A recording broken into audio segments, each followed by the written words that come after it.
મારી માં આંધળી હતી. હું જ્યારે ઘરે આવતો ત્યારે મારી માને કહેતી કે બેટા તું ફરીથી આવી ગયો? હમણાં થોડા સમય પહેલાં તો આવ્યો હતો. મને લાગતું કે મારી માને ખબર નહીં શું થઈ ગયું છે. એક દિવસ હું ઘરે વહેલો આવી ગયો અને મેં જેવો જ ઘરમાં પગ મૂક્યો ત્યાંના નજારો જોઈને મારા પગ નીચેથી જમીન સરકી ગઈ. હું રોજની જેમ સાંજે 7 વાગે કામ ઉપરથી પાછો ઘરે આવતો. ઘરમાં આવતા જ મોટા અવાજે મારી માને બૂમ પાડી. મારી માં જે પોતાના ખાટલા ઉપર સૂઈ રહી હતી મારો અવાજ સાંભળીને તરત જ ઊભી થઈ ગઈ. તેના ચહેરા પરના હાવભાવ જોઈને હું એકદમ સ્થિર થઈ ગયો. હું તેની પાસે જઈને બેસી ગયો. મારી માં આંધળી હતી એટલા માટે તે મારો ચહેરો અડીને જોવા લાગી. મને તે પહેલાં કરતાં વધુ કમજોર લાગી રહી હતી. મને ત્યાં હાજર જોઈને તેણે કહ્યું, બેટા તું બધું બરાબર તો છે ને? આટલો જલ્દી પાછો આવી ગયો, શું કંઈ ભૂલ થઈ ગયું છે કે શું? માની વાત સાંભળીને હું તેની સામે આશ્ચર્યથી જોવા લાગ્યો. હું તો સવારે 8 વાગે ઘરેથી નીકળી ગયો હતો અને હવે પાછો આવ્યો હતો. હું તેની પાસે ગયો અને તેના કપાળ ઉપર ચુંબન કરીને બોલ્યો, માં હું તો સવારનો ગયો હતો અને હજુ અત્યારે જ ઘરે આવ્યો છું. મારી વાત સાંભળીને તે આશ્ચર્યચકિત થઈ ગઈ અને તરત જ બોલી, ના બેટા, લગભગ અડધો કલાક પહેલાં તું મારી પાસે બેસીને વાત કરી રહ્યો હતો અને પછી કાવ્યા સાથે વાત કરીને તું કોઈ કામથી બહાર નીકળી ગયો હતો. હું આશ્ચર્યથી મા સામે જોવા લાગ્યો. આખરે તે કહેવા શું માગતી હતી?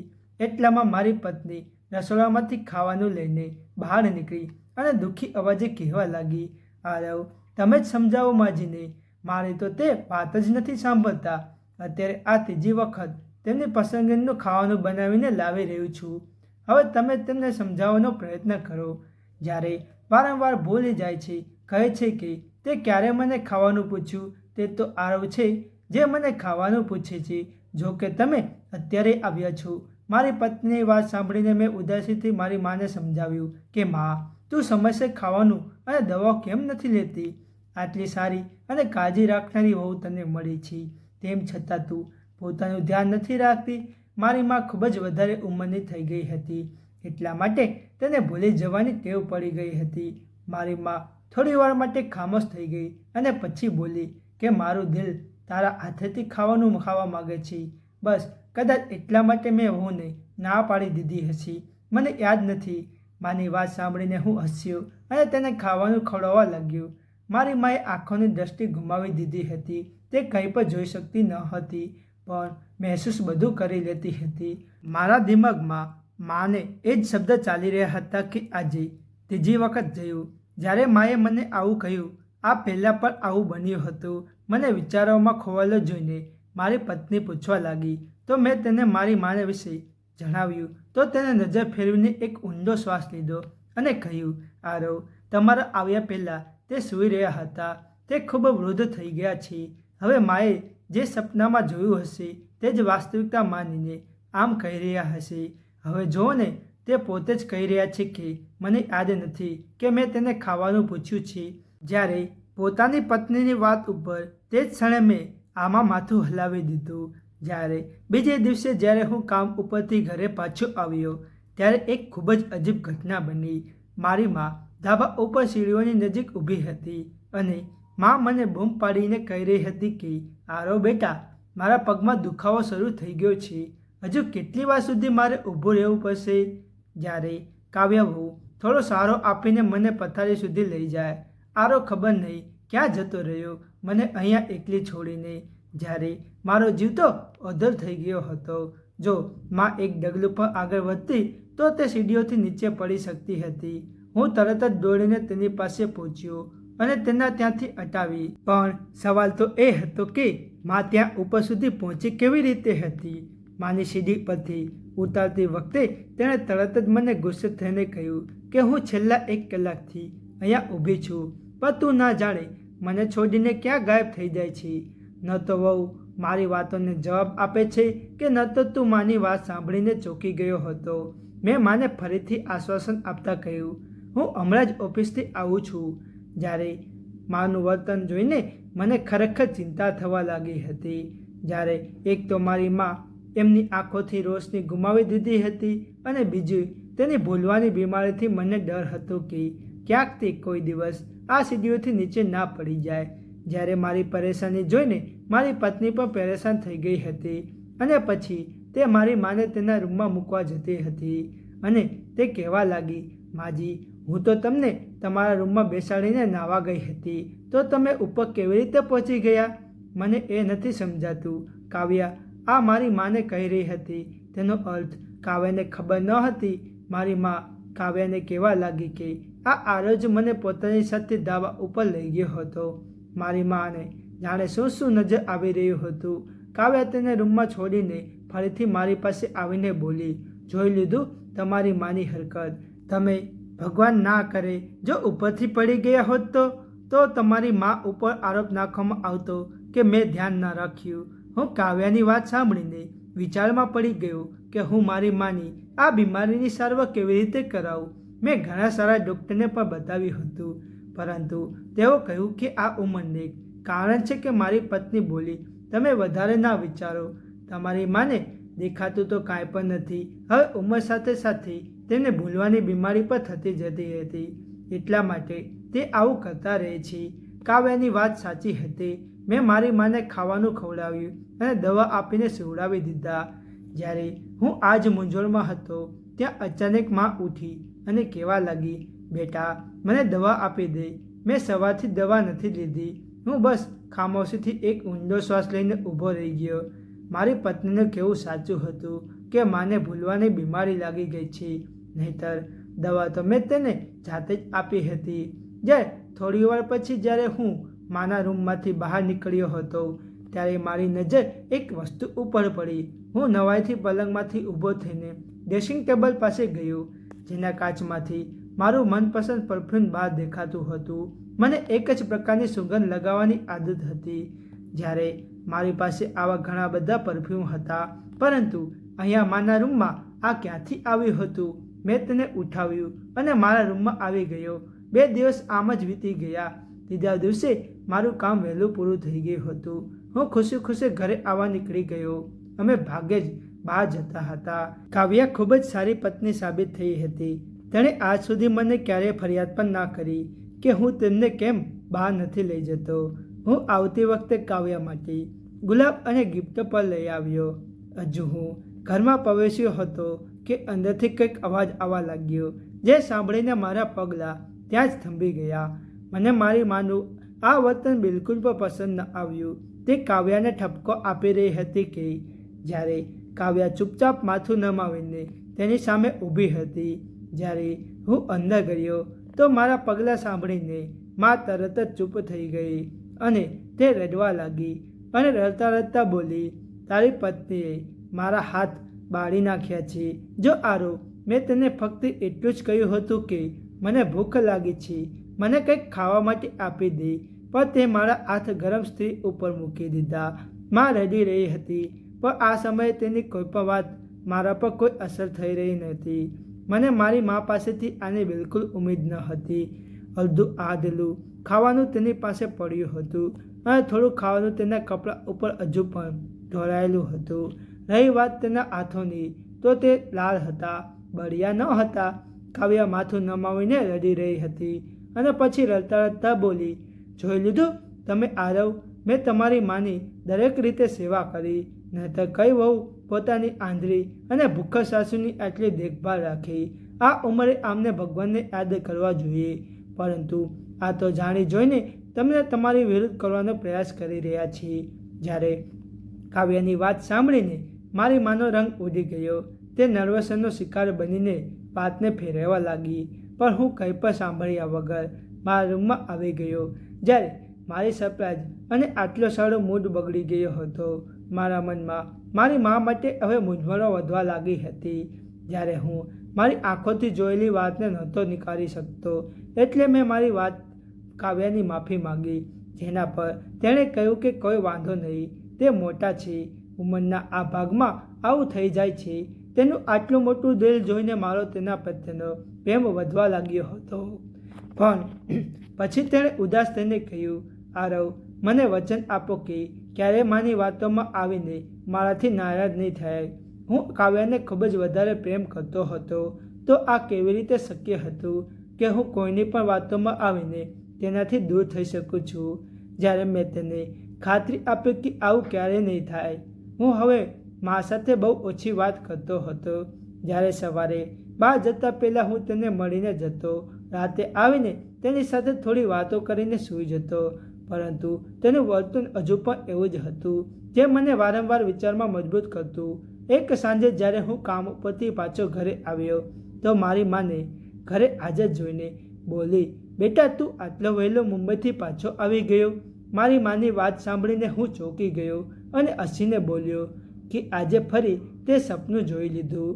મારા આ સવાલ પર તે ચૂપ થઈ ગઈ અને પછી કંઈક વિચારીને બોલી, ના બેટા, આ કોઈ સપનું ન હતું. તું મારી સામે બેસીને કાવ્યા સાથે વાત કરી રહ્યો હતો કે તું આજે રાત્રે મુંબઈ જઈ રહ્યો છે અને જ્યારે પાછો આવીશ ત્યારે થોડા દિવસો માટે કાવ્યાને ફરવા લઈ જઈશ. માની આટલી લાંબી વાતો પર હું વિચારમાં પડી ગયો કે આ સપનું હતું કે વાસ્તવિકતા. મેં તો આવું કંઈ જ કહ્યું નહોતું. હું ઈચ્છવાના હતો છતાં પણ માની નજીક જઈને બેસી ગયો અને હસીને પૂછ્યું, બીજું શું શું કીધું? જ્યારે મા મન હસી અને બોલી, ટોણા ના માર બેટા, જા જઈને આરામ કર.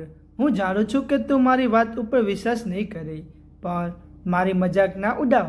આખરે હું તારી માં છું. માના શબ્દ મને તીરની જેમ વાગ્યા હતા. હું કંઈક કહેવા માગતો હતો, પરંતુ મારા શબ્દ મારા મોંમાં જ રહી ગયા. હું કંઈ બોલ્યા વગર મારા રૂમમાં જતો રહ્યો. જ્યારે મારા મનમાં અનેકો વિચારો જન્મ લેવા લાગ્યા હતા. હું અત્યાર સુધી વાતોને એકબીજાથી જોઈ રહ્યો હતો. મારા વાતોની બીજી બાજુ પણ ઉજાગરા કરવી જોતી હતી. હું અત્યારે જ આ વિચારમાં ખોવાયેલો હતો. એક વ્યક્તિને દરરોજ એક એવું જ સપનું કેવી રીતે આવી શકી?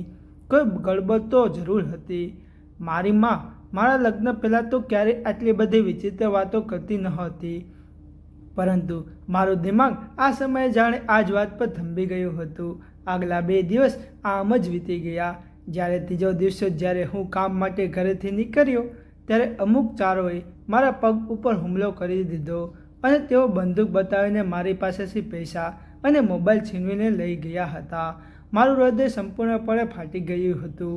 હું ખૂબ જ ઉદાસ હતો અને સાંજે ઘરે આવ્યો ત્યારે મા સામે ખાટલા ઉપર સૂતી હતી. તે મારા પગલાંનો અવાજ સાંભળીને ઊભી થઈ ગઈ અને બોલી, કોણ આવ્યું છે આરવ? આ તું જ છે ને બેટા? તું પાછો કેમ આવી ગયો? માના આ સવાલોએ આ વખતે મારા દિમાગ ખરાબ કરી નાખ્યું હતું. મારું દિલ પહેલેથી જ પોતાના નુકસાન ઉપર ઉદાસ હતું. તેના ઉપર માના આ સવાલે મને ખૂબ જ ગુસ્સે કરી દીધો. મેં ટેબલ ઉપર પડેલી બધી વસ્તુને જમીન પર ફેંકી દીધી અને મારા વાળને મુઠ્ઠીમાં પકડીને હું મારી મા સાથે હાથ જોડીને બોલ્યો, ભગવાન ખાતર હવે બંધ થાવ. તારા આ સવાલોથી હું કંટાળી ગયો છું. તું પૂરેપૂરી પાગલ થઈ ગઈ છે. દરેક વખતે તને દરેક જગ્યાએ હું જ દેખાતો રહું છું. તારા આ પ્રકારના નકામા પ્રશ્નોએ મારા જીવનને નરક બનાવી દીધું છે. બસ તે સમયે મારા મોંમાં જે આવ્યું તે હું બોલતો જ રહ્યો.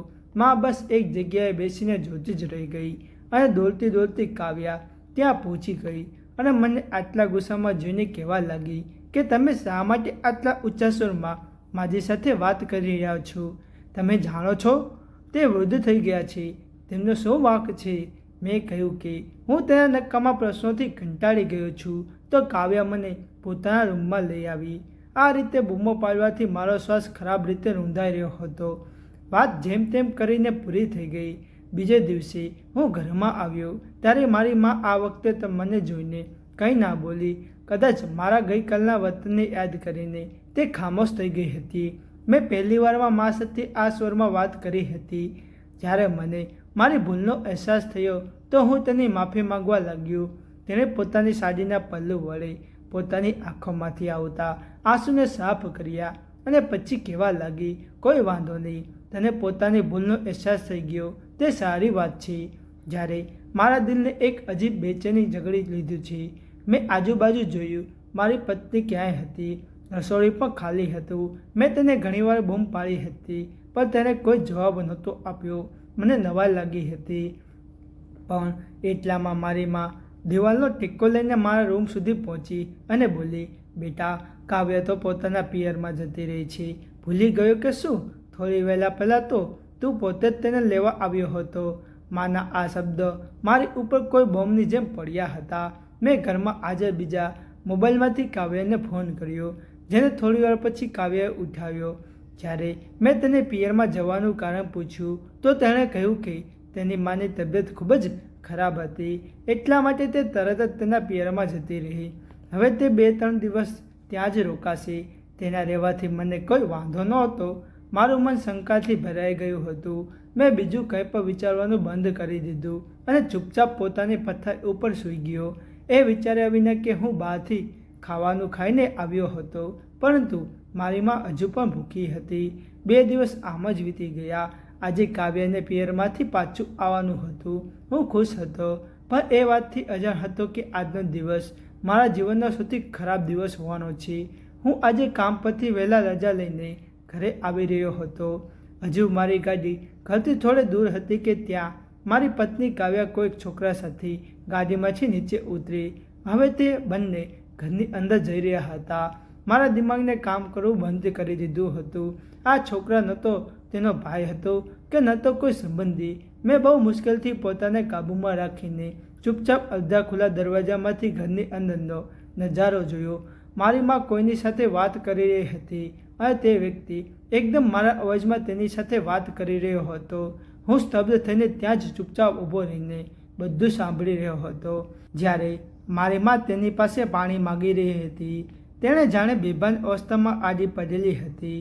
ત્યારે જ કાવ્યા પાણીથી ભરેલો ગ્લાસ ધાર બનાવીને પાણી આંખોમાં રડવા લાગી અને પછી ગુસ્સે થઈને બોલી, ખબર નહીં ક્યારે મળશે આ ડોશી. સારું છે આંધળી છે, નહીતર ક્યારનું રહસ્ય ખોલી નાખ્યું હોત મારું.